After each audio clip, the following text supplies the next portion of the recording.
ನೀರಾಗಲೇನೆನ ಮೈಯ ಮೇಲೆ ಜಾರಿ ಹೋಗಲು, ಗಾಜಾಗಲೇನೆನ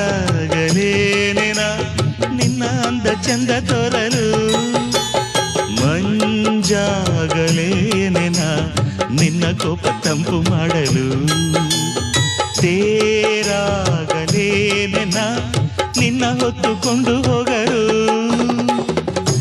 ಕೇಳದೆ ದೇವಿ ವರವ ಕೊಡಳು, ಹೊಗಳದೆ ನಾರಿ ಮನಸ್ಸು ಕೊಡಳು. ಓ ಕನಕಾಂಬರಿ ನೀನು ಬಾರದೆ ಪೂಜೆಗೆ ಹೂವಿಲ್ಲ, ಓ ಶ್ವೇತಾಂಬರಿ ನೀ